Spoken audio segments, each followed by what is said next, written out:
नमस्कार दोस्तों, मैं शुभम एमटीएल यूट्यूब चैनल से आपका स्वागत करता हूं। आइए दोस्तों, हम बात करते हैं कि क्या आप जानते हैं कि कौन सी ऐसी नदी है जो उल्टी दिशा में बहती है। दोस्तों, नहीं जानते तो यह वीडियो लास्ट तक देखना, आपको जरूर यह वीडियो बहुत अच्छा लगेगा और आपको पता भी चल जाएगा कौन सी नदी है जो उल्टी दिशा में बहती है। प्राकृतिक में इतनी रोमांचक और हैरान कर देने वाली चीजें मौजूद हैं कि उन्हें देखकर हैरत और आनंद की अनुभूति होती है।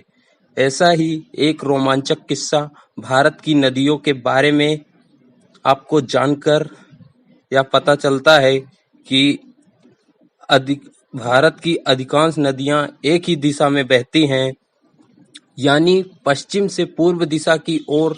लेकिन नर्मदा नदी का बहाव हमेशा पूर्व से पश्चिम की ओर बहता है, यानी नर्मदा नदी उल्टी बहने वाली नदी है। गंगा सहित अन्य नदियों जहां बंगाल की खाड़ी में गिरती हैं, वहीं नर्मदा नदी बंगाल की खाड़ी के विपरीत अरब सागर में जाकर विलीन होती है।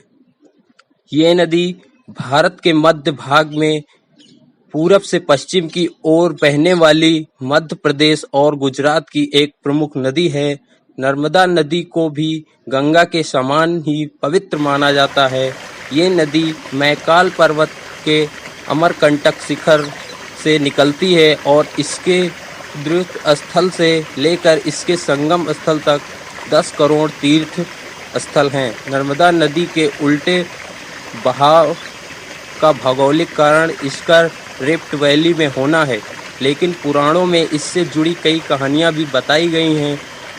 नर्मदा के जन्म से जुड़ी ये कहानी प्रचलित है कि भगवान शिव के पसीने से नर्मदा की उत्पत्ति हुई और नर्मदा ने प्रकट होते ही ऐसी चमत्कारिक लीलाएं की जिन्हें देखकर शिव पार्वती चकित हो गए और उसे नर्मदा नाम दिया, जिसका अर्थ होता है सुख देने वाली। इस नदी का अन्य नाम रेवा भी है। नर्मदा नदी के उल्टा बहने से जुड़ी एक कहानी प्रचलित है, जिसके अनुसार नर्मदा का विवाह सोनभद्र नद से तय हुआ था, लेकिन नर्मदा की सहेली जोहिला के कारण दोनों के बीच दूरियां आ गई। उससे क्रोधित होकर नर्मदा ने आजीवन कुंवारी रहने और विपरीत दिशा में बहने का निर्णय लिया।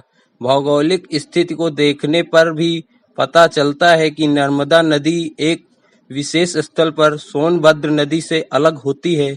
इसके विपरीत वायु पुराण, विष्णु पुराण और महाभारत की कुछ कहानियों के अनुसार नर्मदा नागों की बहन थी, जिसका विवाह भगवान राम ने इक्ष्वाकु वंश के राजा पुरुकुत्स से हुआ और नर्मदा के एक बेटा भी है जिसका नाम श्रद्धासु था।